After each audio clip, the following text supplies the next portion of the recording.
स्वागत है आप सभी का RP computer take YouTube channel पर। आज हम इस वीडियो में बात करने वाले हैं इंटरनेट के बारे में। इंटरनेट क्या होता है, मॉड्यूलेशन क्या होता है, ठीक है, और इंटरनेट से संबंधित जितने भी छोटे बड़े टॉपिक मिलेंगे उनके बारे में हम आज देखने वाले हैं, ठीक है। तो बन रहे वीडियो में, चलिए बढ़ते हैं आगे, देखते हैं इंटरनेट क्या होता है। सबसे पहले हम देखेंगे इंटरनेट का परिचय, आखिरकार इंटरनेट होता क्या है, ठीक है। तो इंटरनेट का पूरा नाम होता है इंटरनेशनल नेटवर्क। यह आपस में एक दूसरे से जुड़े कंप्यूटर नेटवर्कों की एक ग्लोबल संरचना होती है पूरे विश्व भर की, और यह टीसीपी आईपी प्रोटोकॉल का यूज करते हुए डेटा को पैकेट स्विचिंग के द्वारा आदान प्रदान करता है। नेटवर्क जो इंटरनेट होता है, इंटरनेट नेटवर्कों का एक नेटवर्क होता है जो लाखों पब्लिक और प्राइवेट, शैक्षणिक, औद्योगिक तथा सरकारी नेटवर्कों को सारे विश्व में विस्तार करता है, और ये आपस में तांबे के तारों, fibre optical cable, wireless connection तथा दूसरे तकनीकों से जुड़े होते हैं।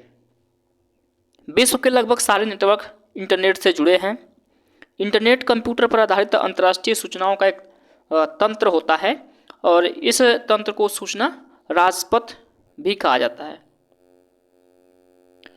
इंटरनेट विभिन्न सूचना संसाधनों और सेवाओं जैसे कि इलेक्ट्रॉनिक मेल हो गया, ऑनलाइन चैट हो गया, ऑनलाइन बैंकिंग, फाइल ट्रांसफ़र और sharing, online gaming, interlinked hypertext document और वर्ल्ड वाइड वेब इत्यादि को अपने साथ वहन करता है या उसको कैरी करता है। किसी कंप्यूटर को इंटरनेट से जोड़ने के लिए हमें इंटरनेट सर्विस प्रोवाइडर की सेवा लेनी होती है। उसके बाद हम टेलीफोन लाइन के माध्यम से कंप्यूटर को इंटरनेट सर्विस प्रोवाइडर के सर्वर से जोड़ देते हैं और हमारा इंटरनेट चलने लगता है, ठीक है। बात करें कि भारत में सबसे पहले कंप्यूटर कब स्टार्ट हुआ था, इंटरनेट कब स्टार्ट हुआ था, तो भारत में इंटरनेट की शुरुआत 15 अगस्त 1995 में हुई थी, और विदेश संचार निगम लिमिटेड कंपनी द्वारा ये स्टार्ट हुआ था। भारत में लोकप्रिय इंटरनेट सेवा प्रदाता बीएसएनएल यानी कि विदेश संचार निगम लिमिटेड, बीएसएनएल यानी कि भारत संचार निगम लिमिटेड, एमटीएनएल महानगर टेलीफोन निगम लिमिटेड, मंत्रा ऑनलाइन तथा सत्यम ऑनलाइन इत्यादि सर्विस प्रोवाइडर कंपनियां हैं। इन कंपनियों का भारत के अनेक शहरों में डीएनएस मतलब डोमेन नेम सिस्टम सर्वर है। डीएनएस सर्वर एक कंप्यूटर होता है जो दूसरे कंप्यूटरों के डोमेन नेम को आईपी एड्रेस में चेंज करता है। अब वर्तमान समय में बीएसएनएल द्वारा दो माध्यमों में इंटरनेट की सेवा उपलब्ध कराई जाती है। एक है पीएसटीएन, दूसरा है आईएसडीएन। पीएसटीएन मतलब public switched telephone network, ISDN मतलब इंटीग्रेटेड सर्विस डिजिटल नेटवर्क। ये होता है दो माध्यम। अब हम बात करेंगे इंटरनेट के आवश्यक घटक क्या क्या होते हैं, मतलब कंपोनेंट क्या क्या होते हैं। अगर आपको इंटरनेट यूज करना है तो आपको क्या क्या रिक्वायरमेंट होती है। तो सबसे पहले होता है हमारा ज़रूरी पर्सनल कंप्यूटर यानी कि पीसी। उसके बाद होता है हमें चाहिए मॉडेम। उसके बाद चाहिए एक संचार माध्यम, मतलब एक माध्यम मीडियम तरीका। चौथे पर चाहिए हमें इंटरनेट सॉफ्टवेयर या वेब ब्राउज़र, और उसके बाद चाहिए हमें इंटरनेट सेवा प्रदान करने वाली कोई सर्विस प्रोवाइडर कंपनी। इतनी सारी चीज़ें रहेंगी तो हम इंटरनेट का यूज आसानी से कर सकते हैं। अब मॉडेम क्या होता है, तो मॉडेम मतलब जब इंटरनेट को टेलीफोन लाइन के माध्यम से कनेक्ट करते हैं, जोड़ते हैं, तो मॉडेम की आवश्यकता होती है। यह कंप्यूटर में चल रहे इंटरनेट ब्राउज़र और इंटरनेट सर्विस प्रोवाइडर के बीच आवश्यक एक लिंक प्रोवाइड करता है। टेलीफोन लाइन पर एनालॉग सिग्नल भेजा जा सकता है जबकि कंप्यूटर डिजिटल सिग्नल देता है। अतः इन दोनों के बीच सामंजस्य स्थापित करने के लिए मॉडेम की आवश्यकता होती है, जो डिजिटल सिग्नल्स को एनालॉग में तथा एनालॉग को डिजिटल में कन्वर्ट करता है। ये मॉडेम मॉड्यूलेटर और डीमॉड्यूलेटर का एक संक्षिप्त रूप होता है। मॉडेम के दोनों ओर कंप्यूटर और टेलीफोन लाइन जुड़ा होना आवश्यक होता है, तभी ये काम करेगा। मॉडेम की स्पीड को बीपीएस मतलब बिट्स पर सेकेंड में मापा जाता है, और आज के समय में 9600 बीपीएस 28,800 bps, 33,600 bps भी उपलब्ध है। इंटरनेट से जुड़ने की स्पीड टेलीफोन सर्विस पर निर्भर करती है। आज का टेलीफोन सेवा जो ISDN उपयोग करता है 128 kbps या उससे भी अधिक स्पीड वाला मॉडेम इंटरनेट से जोड़ने में आज सक्षम है। मॉडेम ऐसी डिवाइस है जो डेटा को पल्स में परिवर्तित करती है तथा उन्हें टेलीफोन लाइन पर संप्रेषित करती है, भेजती है। ठीक है, ये था हमारा मॉडेम। अब हम बात करेंगे इंटरनेट सॉफ्टवेयर्स या वेब ब्राउज़र क्या होते हैं। वेब ब्राउज़र क्या होते हैं? तो वेब एक विशाल पुस्तक की तरह होता है तथा वेब ब्राउज़र एक सॉफ्टवेयर है जो कंप्यूटर को इंटरनेट से जोड़ता है। कुछ खास वेब ब्राउज़र हैं, जैसे नेट एस्केप नेविगेटर आता है जो सिस्टम के साथ में आता है। माइक्रोसॉफ्ट इंटरनेट एक्सप्लोरर भी हो गया, मोजिला फायरफॉक्स हो गया, NCS से मोजैक हो गया, और आजकल लेटेस्ट में चल रहा है हमारा गूगल क्रोम। ठीक है, गूगल क्रोम चल रहा है लेटेस्ट में, सबसे ज़्यादा अधिक इसका यूज किया जा रहा है। तो इन सॉफ्टवेयरों का यूज करके हम इंटरनेट से आसानी से जुड़ सकते हैं तथा वेब से अपनी पसंद की जानकारी को प्राप्त कर सकते हैं। वेब ब्राउज़र का उपयोग हम लोग किसी विशेष पेज या लोकेशन पर उसके एड्रेस को टाइप करके जा सकते हैं, और इस एड्रेस या पता को हम लोग URL यानी कि यूनिफॉर्म रिसोर्स लोकेटर कहते हैं। जैसे आप कोई वेबसाइट सर्च कर रहे हैं तो जो वेबसाइट आप सर्च कर रहे हैं वो आपका एक URL नेम होता है। ठीक है, URL में प्रयुक्त हो रहे टूल्स और इंटरनेट पता जहाँ जानकारी मिल सकती है दोनों होना आवश्यक होता है उसमें URL में। जैसे मान लीजिए कि आप यहाँ पर लिखा हुआ कि URL http/ दिया हुआ है www.manipalgroup.com में देखें तो टूल्स जो है ये http है और इंटरनेट पता जो है आपका www.manipalgroup.com ये आपका इंटरनेट पता हो गया। और जो HTTP होता है यानी कि हाइपर टेक्स्ट ट्रांसफर प्रोटोकॉल, ये आपका होता है टूल्स, और उसके बाद जो भी आगे हम एड्रेस लिखेंगे वो आपका पता होता है, एड्रेस होता है। अब देखेंगे हम वेब ब्राउज़र के यूज कैसे होते हैं, कैसे इसका यूज किया जाएगा।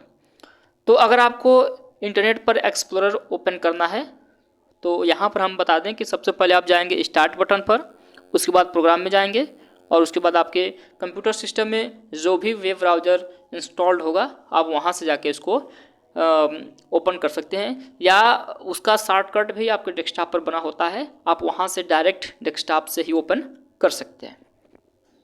ठीक है, और जैसे ही आप किसी भी वेब ब्राउज़र को ओपन करते हैं तो उसका जो मेन पेज होता है, जो फर्स्ट पेज होता है, उसको कहा जाता है होम पेज, जो शेष वेबसाइट पेजों के डोरवे का काम करता है। होम पेज पर भी हम अपनी इच्छा अनुसार, होम पेज जो होता है हम उसे अपनी इच्छा अनुसार चुन सकते हैं या उसको खाली भी हम छोड़ सकते हैं। ठीक है, हम लोग जिस वेबसाइट का निरीक्षण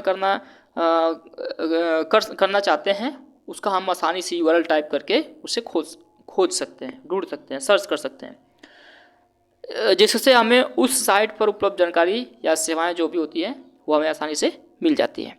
इस वेब से पीछे पेज पर जाने के लिए बैक बटन का यूज किया जाता है, और आगे जाना है आपको तो फॉरवर्ड बटन का यूज कर सकते हैं। और ये आप तभी कर सकते हैं जब आप एक से अधिक पेज को ओपन किए होंगे।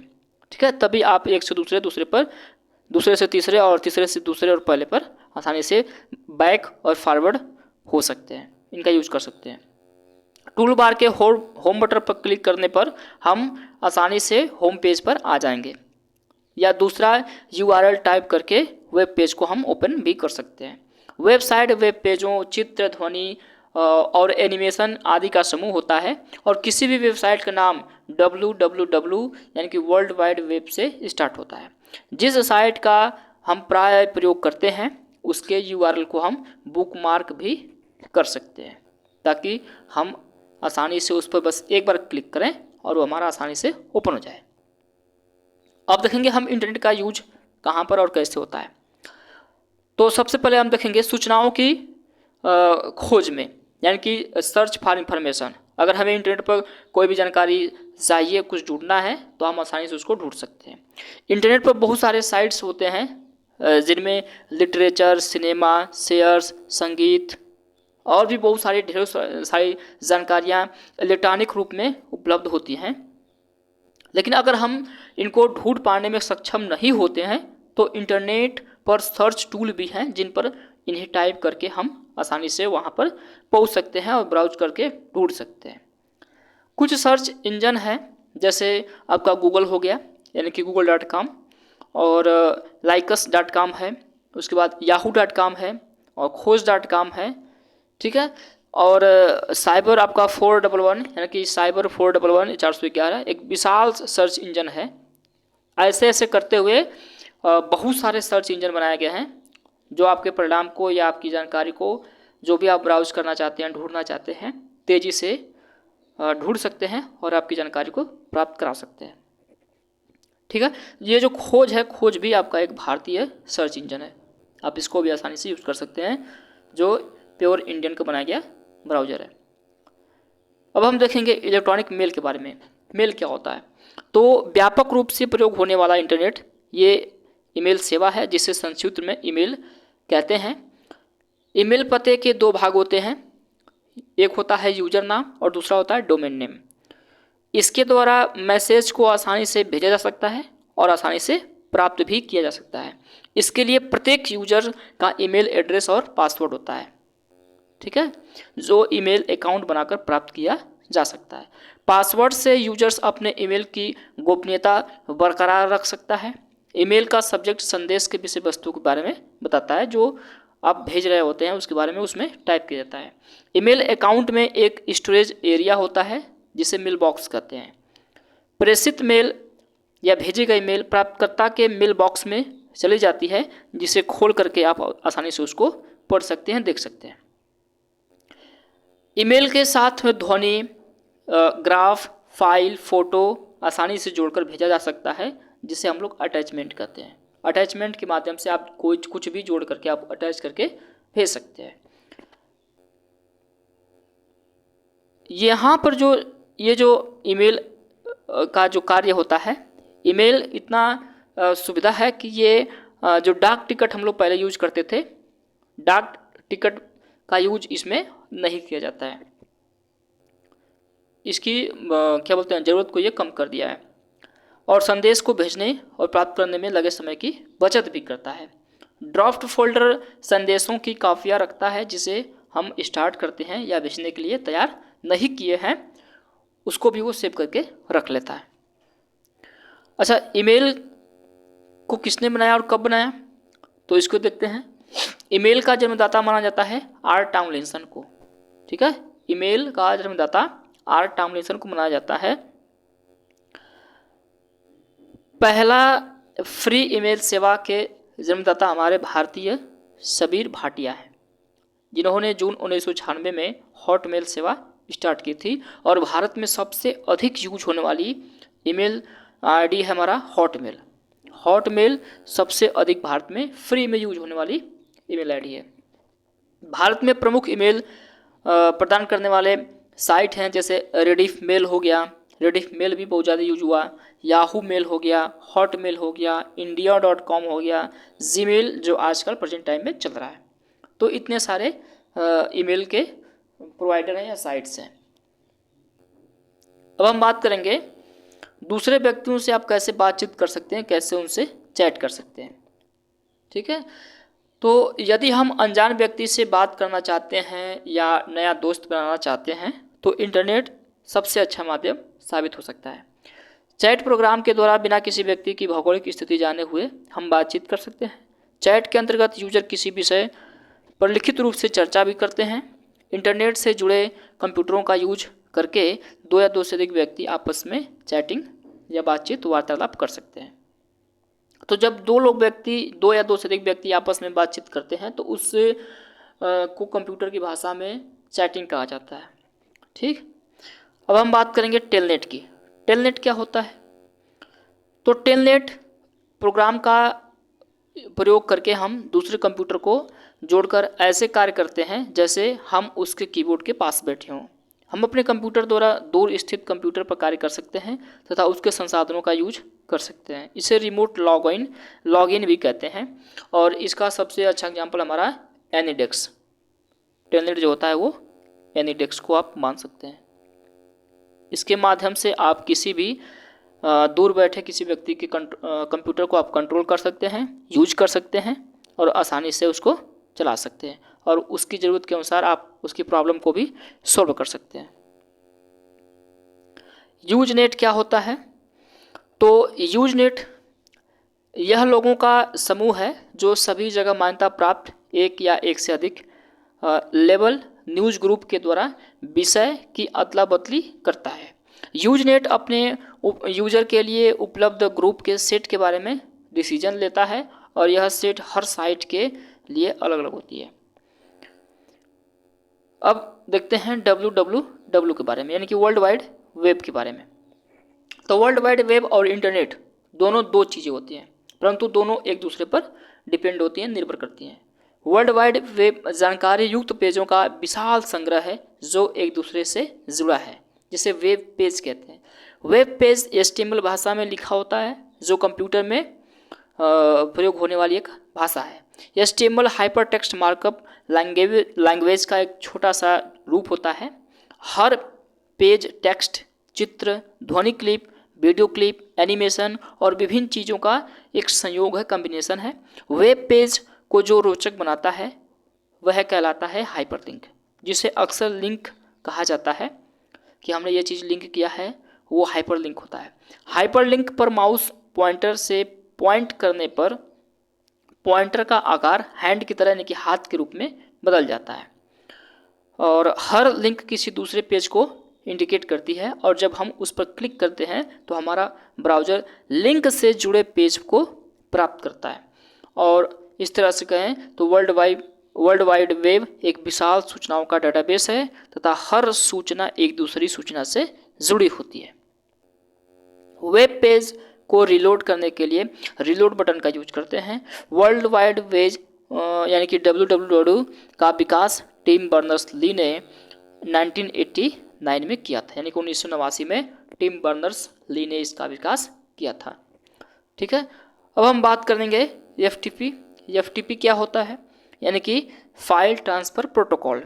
तो यह इंटरनेट पर जुड़े दो कंप्यूटर के बीच फाइल ट्रांसफ़र करने की एक सुविधा होती है।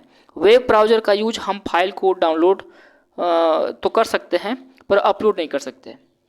वेब ब्राउज़र का उपयोग करके हम फाइल को डाउनलोड कर सकते हैं लेकिन अपलोड नहीं कर सकते। FTP एप्लीकेशन हमें वेबसाइट पर फाइल अपलोड करने में सहायता करता है। अब हम बात करेंगे ई कॉमर्स के बारे में।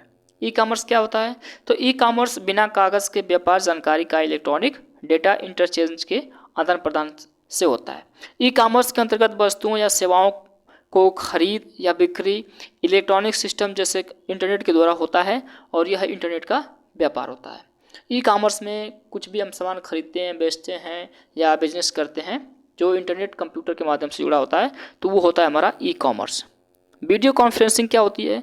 तो इंटरनेट के द्वारा विभिन्न स्थानों पर ऑडियो और वीडियो डेटा स्थानांतरित या संचारित करने के लिए तथा दो या दो से अधिक व्यक्तियों या प्रतिभागियों के बीच एक सम्मेलन का आयोजन करने में ये सक्षम होता है। अर्थात कहें तो दो या दो से अधिक व्यक्ति इंटरनेट के द्वारा ऐसे बातचीत कर सकते हैं जैसे कि वे आमने सामने बैठे हो। इसमें कंप्यूटर के साथ साथ वीडियो कैमरा, माइक्रोफोन और स्पीकर की आवश्यकता होती है। यह एक वीडियो टेलीफोन की तरह काम करता है। वॉइस कन्वर्जेशन इंटरनेट टेलीफोनी के माध्यम से भी ये वीडियो कॉन्फ्रेंसिंग संभव है। अब हम बात करेंगे ऑनलाइन खरीदारी की, यानी कि ऑनलाइन शॉपिंग के बारे में। ऑनलाइन शॉपिंग खरीदारी की प्रक्रिया में उपभोक्ता उत्पादों या सेवाओं की खरीद इंटरनेट के माध्यम से हम कर सकते हैं तथा इंटरनेट के माध्यम से उपभोक्ता की मांगों को पूरा किया जा सकता है। आप घर बैठे आज के डेट में कोई भी सामान मंगा सकते हैं, बेच सकते हैं। ये ऑनलाइन शॉपिंग होती है। मनोरंजन मनोरंजन में इंटरनेट का यूज कैसे किया जा रहा है? तो इंटरनेट का यूज मनोरंजन के लिए भी किया जा सकता है, जैसे ऑनलाइन गेम खेलना, सिनेमा देखना, कहानियाँ सुनना, खेलना, म्यूजिक सुनना। तो इंटरनेट पर ऐसे तमाम कार्य हैं या तमाम प्रकार के इंटरनेट पर यूज इंटरनेट की इंटरटेनमेंट करने वाली चीज़ें हैं जिनको आप आसानी से यूज कर सकते हैं। ई लर्निंग क्या होता है? तो दूर दराज के स्थानों में ज्ञान को पहुंचाना या वहाँ के लोगों को शिक्षित करना बिना क्लासरूम का ई लर्निंग कहलाता है। यानी कि बिना क्लासरूम में गए कंप्यूटर के विषय में अध्ययन को या किसी भी सब्जेक्ट के विषय में अध्ययन को ई लर्निंग कहा जाता है। या दूर दराज बैठे किसी भी व्यक्ति को हम जब सिखाते हैं, पढ़ाते हैं तो उसे ई लर्निंग कहते हैं। अब हम इंटरनेट से संबंधित कुछ शब्द हैं, शब्दावलियाँ हैं, उनको देखेंगे। जैसे URL यानी कि यूनिफॉर्म रिसोर्स लोकेटर क्या होता है? तो यह इंटरनेट पर किसी भी संसाधन का पता देखने के लिए स्टैंडर्ड तरीका है, मानक तरीका है। यह इंटरनेट पर उपलब्ध सूचनाओं का पता बताता है तथा उस सूचना के प्रोटोकॉल एवं डोमेन नेम को भी दर्शाता है। जैसे कहें कि www.com, यहाँ से स्टार्ट करते हैं, http और /www.yahoo.com में देखें तो इसमें जो HTTP होता है यह हाइपर टेक्स्ट ट्रांसफर प्रोटोकॉल है, जिसका यूज करके हम वर्ल्ड वाइड पेज पर yahoo.com नामक वेबसाइट पर जा सकते हैं। और हमारे भारत में कहें कि कौन सी ऐसी कंपनी है जिसने सबसे पहले इंटरनेट पर अपनी वेबसाइट बनाई थी, तो ये है हमारी भारतीय जनता पार्टी। भारतीय जनता पार्टी ने सबसे पहले इंटरनेट पर अपना वेबसाइट बनाया। भारत में सिक्किम राज्य ने सर्वप्रथम इंटरनेट पर टेलीफोन डायरेक्टरी उपलब्ध कराई थी। सिक्किम एकमात्र ऐसा राज्य है, पहला राज्य है जिसने सबसे पहले इंटरनेट पर अपनी टेलीफोन डायरेक्टरी को अपलोड किया था।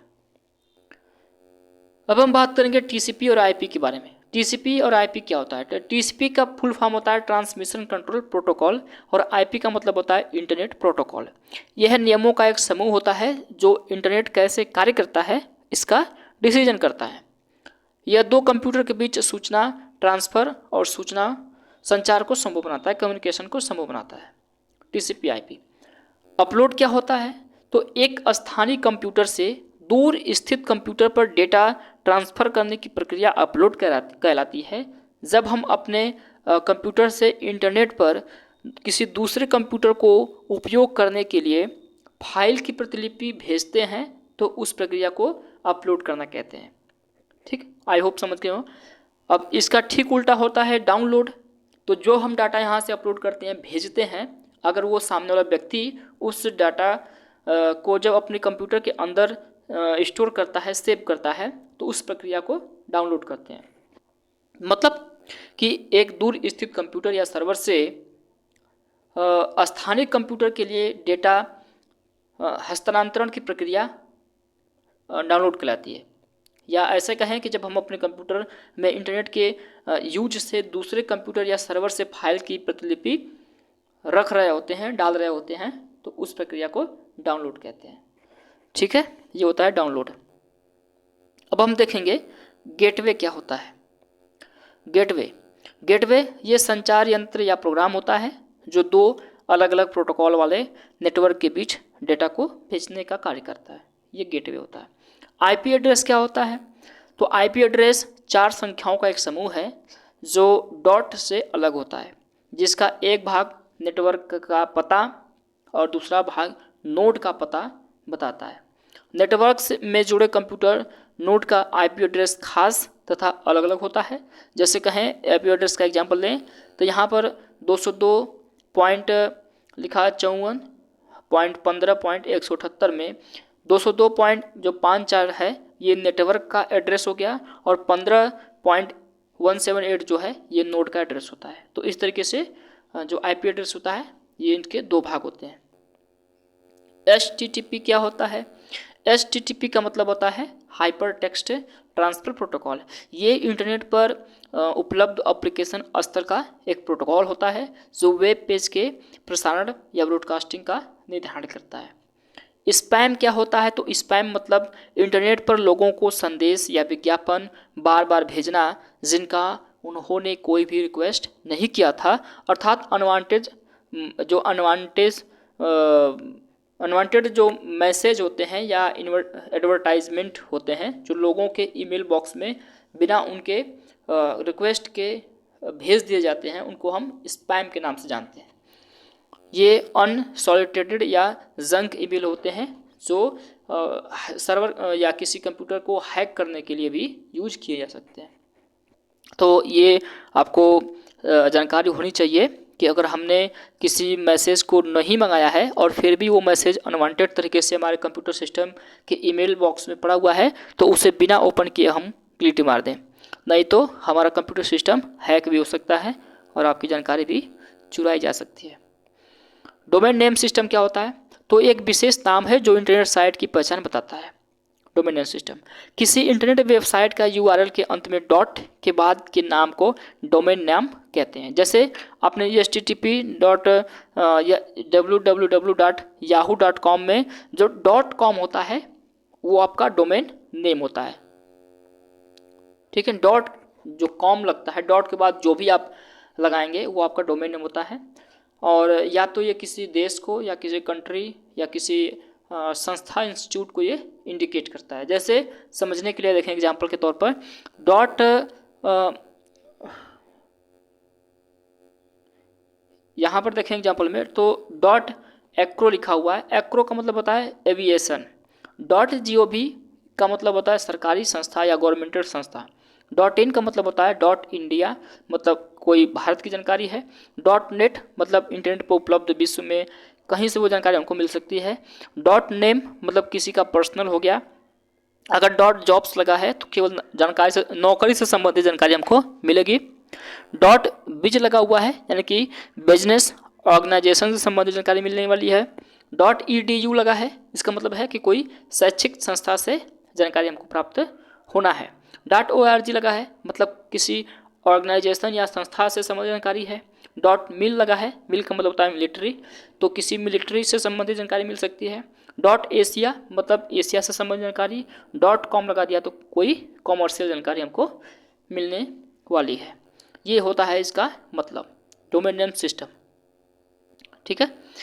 अब हम बात करेंगे फ्लैश की। फ्लैश क्या होता है? तो फ्लैश मतलब छोटे छोटे एप्लीकेशन प्रोग्राम होता है जो वेब पेज पर चलते हैं तथा सुनिश्चित करते हैं कि फॉर्म ठीक से पूरा हो गया एवं एनिमेशन प्रदान करते हैं, इसे फ्लैश कहते हैं। सर्फिंग क्या होती है? सर्फिंग मतलब इंटरनेट के द्वारा अपने पसंद तथा आवश्यकता के अनुसार साइट को ढूंढना तथा एक्सप्लोर करना सर्फिंग कहलाता है, जिसके द्वारा इंटरनेट से आवश्यकता अनुसार लगभग हर सूचना प्राप्त की जा सकती है। ये होता है हमारा सर्फिंग करना। अब हम देखेंगे वायरस के बारे में। वायरस क्या होता है? तो वायरस एक प्रोग्राम होता है जो हमारे कंप्यूटर सिस्टम में बिना हमारी जानकारी के लोड हो जाता है। एक वायरस बार बार खुद की प्रतिलिपि तैयार कर सकता है और उपलब्ध सारे मेमोरी का यूज करके सिस्टम की स्पीड को धीमे कर सकता है या उसको क्रैक भी कर सकता है, रोक सकता है, ठीक है। कुछ वायरस कंप्यूटर के बूटिंग में स्वतः चले जाते हैं। जब हम कंप्यूटर को बूट करते हैं तो अपने आप ही ये आ जाते हैं तथा जितनी बार कंप्यूटर बूट करते हैं हम लोग उतना ही वो फैलते जाते हैं। ये कंप्यूटर के डेटा या प्रोग्राम को नुकसान पहुंचाते हैं। हमारे कंप्यूटर में वायरस के आने का सामान्य तरीका इंटरनेट और जो अवांछित ईमेल होता है जिसको हमने स्पैम के रूप में देखा था, वहाँ से हमको वायरस मिल सकता है। तो खास जानकारी, खास विशेष ध्यान रहे कि जो भी हमारी जंक ईमेल हो या स्पैम ईमेल हो उसको बिना ओपन किए डिलीट हमें कर देना चाहिए। कुछ इसके प्रकार हैं वायरस के, जैसे बूट सेक्टर वायरस हो गया, परजीवी वायरस हो गया, मल्टी पाइटाइट्स वायरस हो गया, लिंक वायरस हो गया, मैक्रो वायरस हो गया। ये कुछ कंप्यूटर वायरस के अलग अलग प्रकार हो गए।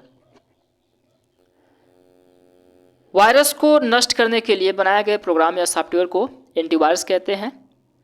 इसमें ऑटो प्रोटेक्टेड तथा रियल टाइम प्रोटेक्शन की सुविधा होती है जो इंटरनेट के किसी भी फाइल का उपयोग करने से पहले हमें यह जांच कर बताते हैं कि उसमें वायरस है या नहीं है। अगर फिर भी वायरस सिस्टम में चला जाता है तो हमें पॉपअप विंडो के द्वारा वो सूचना देता है, जिसे हम एंटीवायरस के सिस्टम स्कैनर चला करके हटा सकते हैं। कुछ समय के बाद पूर्ण सिस्टम स्कैन यानी कि फुल सिस्टम स्कैन चलाकर हम कंप्यूटर को वायरस मुक्त रखने में सक्षम हो सकते हैं। सर्वप्रथम दिखने वाला personal computer virus C Brain था। दुनिया का सबसे पहला वायरस कौन सा था? तो सी ब्रेन था। अब देखेंगे भारत में, तो भारत में भी बहुत सारे वायरस हैं। जैसे भारत में सर्वप्रथम दिखाई देने वाला पहला वायरस पूछा जाए तो हैप्पी बर्थडे जोशी है। भारत में सबसे पहले कंप्यूटर वायरस दिखाता हैप्पी बर्थडे जोशी। और कुछ अन्य भी वायरस हैं, जैसे सी ब्रेन हो गया, मंकी हो गया, वन हाफ हो गया, माइकल एंजेलो हो गया, क्रीपर हो गया, हैप्पी बर्थडे जोशी हो गया, जो वायरस के अलग अलग प्रकार हैं। ठीक है, और ये खास तरीके से भारत में दिखने वाले वायरस हैं। पासवर्ड क्या होता है? पासवर्ड हम क्यों लगाते हैं और कैसे होते हैं? तो यह एक गोपनीय कोड होता है जो कुछ प्रोग्रामों या दूसरे ईमेल में प्रविष्टि प्रतिबंधित करता है, मतलब उसमें घुसने को रोकता है।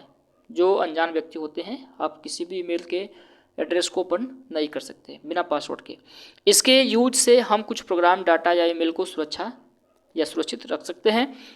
ये अल्फा न्यूमेरिक या चिन्हों या अंकों एवं शब्दों या ध्वनियों या फेस लॉक या रेटिना के माध्यम से बनाए जा सकते हैं। ठीक है। हैकर क्या होते हैं? हैकर के बारे में देखें, छोटी छोटी जानकारियां हैं। हैकर क्या होता है?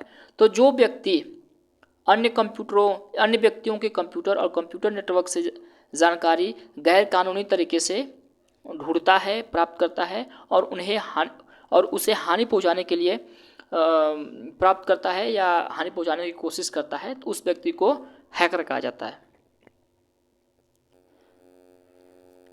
हैकर जो होते हैं वो आपकी जानकारी के बिना ही किसी भी जानकारी को आपके कंप्यूटर से चुरा सकते हैं और आपको पता भी नहीं चलेगा। बात करेंगे हम फिशिंग स्कैम की। तो संवेदनशील तथा गोपनीय व्यक्तिगत जानकारी प्राप्त करने के लिए प्रयास को फिशिंग कहा जाता है।